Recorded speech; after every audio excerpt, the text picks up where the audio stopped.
Hey guys, it's Crossroads here. Today I wanted to give you a Tesla update. Specifically, Elon Musk delivered a massive autonomy update, which has great ramifications for Tesla shareholders and its stock. Now, if you guys haven't been watching my videos for long, know that I'm not just a blind Tesla bull. Yes, I love the company. I really like a lot of things that Elon Musk is doing. Yet, nevertheless, a couple months ago, I took some profits off the table. I reduced my position. And I expressed quite a bit of uncertainty, doubts, and dissatisfaction as well with the way that the business was run, or specifically with some of the things that Musk was doing, which I perceived as harming the business. Now, some of those things have seemed to resolve themselves a bit, but we're not going to go into that. Instead, I want us to focus on and look at autonomy in this update, because I believe that this is the next growth vector that really differentiates Tesla from the competition. So let's take a look. This was tweeted last night. He loves tweeting at all kinds of hours, but he says, for the past several days, Tesla has been testing self-driving Model Y cars, no one's in the driver's seat, on Austin public streets with no incidents, a month ahead of schedule. Now, if you have followed Elon Musk, I think that there's been maybe one timeline in Tesla's history, and it related to the Model Y refresh the first time, or Model Y launch the first time, where they actually were on time. Almost never are they ahead. Almost never. I can't think of a single other example. I'm sure that there probably is one or two. So he's saying, hey, we're actually ahead. Now, what was promised, it was a very small pilot program as far as the robotaxi network in Austin. And they were looking at, maybe having 12 models driving around in August. This is ahead. This is early. This is very good. And that's not characteristic for Tesla or Musk. Musk is in wartime CEO mode, very focused on Tesla, and also, of course, on Optimus and also SpaceX as well. He can't just focus on one thing at a time, but his focus has been diverted some from the U.S. government. Then he says next month, first self-delivery from factory to customer. Now, what has happened before is Teslas have been rolling off the line and driving themselves to that local parking lot that they're right outside of the manufacturing hub. That's cool. That's not the same as this. This is basically saying, hey, next month, they're going to start probably just very locally in an Austin area, so not a very far range, rolling those out to customers and delivering them. Now, that's going to be a small handful each week. It's not going to be massive numbers, but this has a massive ramification because, again, this is just piloting and slowly scaling. And over time, they're going to ramp this up. Now, you can say, well, Roy, that's not going to be everywhere at once. And even in Texas, Texas is so big and vast. Yes, that's true. But I want you to realize something. I didn't realize this until I moved to Texas here not quite 3 years ago. We live in the Houston area. This is called the Texas Triangle. Now, Texas is the second largest state. It is absolutely massive. When you're driving through, you really begin to realize and appreciate that.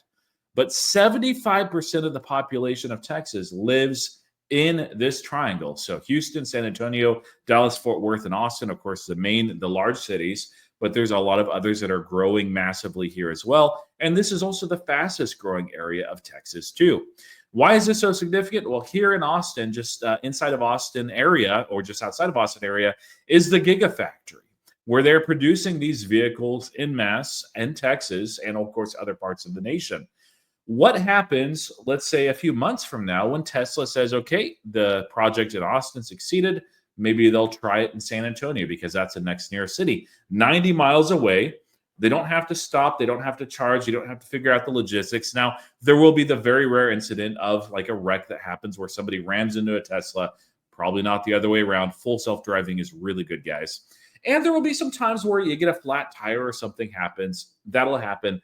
But it's going to be very, very rare. And they'll accommodate for that, certainly. Once that goes well, I expect that that's going to launch to Houston, which is 160 miles away, easily makeable by Model Ys or really any model that Tesla has. And Dallas-Fort Worth, which on the map, it doesn't look like it, but it's a bit further away. That's about 200 miles away. Now, Dallas-Fort Worth, they may say, hey, we're going to incorporate that last. But for the Model Y, especially the rear-wheel drive, that is not a challenge or problem at all as far as range. And if you haven't bought a new vehicle before, you need to realize usually they don't come with 0 miles on them or even 1 or 2. Usually it's under 1,000, but it's a couple hundred miles here or there. And nobody really bats an eye or blinks at it. And so this isn't This is really exciting because it's going to end up having a big impact in terms of revenue and in terms of consumers as well. So, what am I talking about specifically? Well, part of it's the wow factor, of course, that people will see these Teslas driving themselves and delivering themselves. That'll be recorded. It can send updates to people as well when it's nearing. And you can see it on your phone app, just like you can with your own Tesla as well. I'm like, oh man, this is exciting. The Tesla's pulling up here in the next few minutes. Beyond that, though, there is a real cost savings for Tesla itself and for the consumer. We'll see how they split that. What am I talking about there? Well, we're looking at buying a Model Y, and we hope to get one this year, especially while we can still be eligible for this federal tax credit. By the way, I expect that that's going to be a huge demand lever push forward. Not going to be good for 2026 by any means, but for this year, it'll help. Destination fee right here. That is what it costs to deliver the Tesla. Now, it can cost $500 more in some areas that are a little bit further out. And I think I've seen some prices higher than that in the United States as well. What typically happens is these Teslas are loaded on a commercial truck. Many of them are loaded, and then they're dropped off at a local lot, and then they're delivered individually to consumers and users. That has an expense. And even when they are bringing a lot of Teslas, for instance, I have a post that shows us that they're filling up some empty lots here in Houston and other areas, there still is a cost to all those logistics. How much less of a cost is there when it drives itself? Well, it brings this cost down to roughly $0. Yeah, they got to charge the battery, but outside of that, there is no cost. So imagine here for a second, going back here to Texas, 75% of the population here lives in this triangle. It's within this range, conceivably within a year, probably less than that, of the vehicles being able to deliver themselves.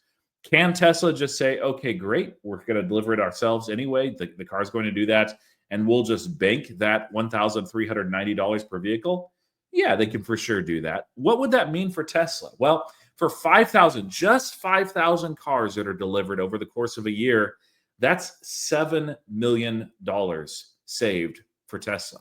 $7 million more that they make on the front end. Now, I don't think that Tesla is going to do this. So instead, what we've seen persistently is when they have a COGS saving. So in other words, the vehicles cost less for them to make, produce, deliver, what have you. Then Tesla pushes some of that on to consumers, cutting the price somewhat, even while competition is not able to do this. And so I expect what probably will happen is that will be split possibly, or that consumers that if they're a little bit skittish about the vehicle delivering itself for some reason, maybe they'll say, hey, save $250, get it delivered, automatically. I mean, I'd go for that. And a lot of Tesla owners would as well. It'll be a neat experience. Can they do more aggressive? Yeah, they can say, you know what? No destination fee at all during this special promotion. Now, there's one other autonomy update I want us to take a look at. And this doesn't seem like an autonomy update at first, but let's take a look. They announced, and I nearly missed it just a few days ago, that they were now doing demo drives. Now, they've always done demo drives, but look at that duration right there. 48 hours specifically. Now, previously, you would get 30 minutes in the vehicle, and I've done one of these demo drives before. It was basically the deciding factor on us eventually getting a used Tesla, which I know doesn't benefit Tesla right away, although we are users of a lot of Tesla products, so yes, it does. But what happens, it said in 30 minutes, you get a feel of the vehicle, and it's a good experience. Like if you have not done a demo drive and you're interested in a Tesla vehicle, there is a zero sales pressure put on you. I didn't believe it. I was skeptical. And when I got it, I'm like, oh man, this is great. You have somebody right there with you speaking to you through the phone. They're getting things set up for you as well, guiding you through the whole process as much or as little as you'd like. And now all of a sudden, well, at the time I said, hey, is there any way I can try out full self-driving? I've heard a lot about it. I've had friends that own Teslas. They just didn't have that. And they said, no, we don't do that on this type of demo drive. Now they do. The 48-hour demo drive allows for users to actually activate and use full self-driving. Now, how exciting is that? It's very much so because people are aware of how good full self-driving is beginning to get. And I'm using a 2022 Model 3 on an older hardware stack. And I think I have version 12.6, maybe it might be 12.36. And full self-driving was good enough, again, to take us on a 2,000-mile road trip over Christmas break. And we ended up having one forcible disengage and a couple of times where we just took over and felt better about doing that. it was still really good. But I've heard and I've seen 13, version 13 with hardware stack 4 perform incredibly well. So this is going to give people time for that piece as far as autonomy. It's going to give people time to really fill out the ride, see what it looks like, of course, in the garage, be able to figure out for us, which is key. Can we effectively park both Tesla vehicles in our garage and charge them? I think so, but it's a little bit different when you have it in person. It's going to give a person, potentially, if they would like to do this, their first experience of the supercharger network, which is a really good thing because a lot of people have concerns and they don't understand how simple, stupidly simple and easy it really is to be able to do that. So this is a great growth vector for Tesla, and there is a lot of demand. Now, some of this demand we shouldn't get too excited about, but you can see here, the first date that they actually have available, and initially it was not this case. We booked a little bit earlier, thankfully, June 25th and 26th, and then some in July. By the way, this is, if you're wondering, this Woodlands location. Most locations that I looked at in Houston, they either don't offer the 48-hour, or if they do, they are completely sold out. This one, I think, had, May 30th, and that's it. So there's a lot of demand. Now, part of this is that they have not, at this point, limited anyone from using this. So I'm sure there are people out there that are like, hey, this is great. I can get a free car rental for 48 hours and do it like 5 times throughout the month. Shame on those people, but also, I mean, like, what are you going to do? I think that they'll limit it at some point, but I think that this really will drive a lot of sales. It'll give that first taste for a lot of people of like real autonomy, what that looks like and how good that is. And for us, it's going to be ultimately the deciding factor that helps us determine if this is the best car for my wife going forward. We're about 95% sure that it is, but we'll see.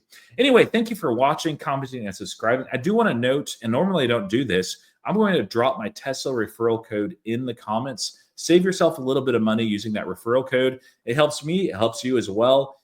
If you plan to buy a Tesla, if not, the used is great. There's no referral code for that.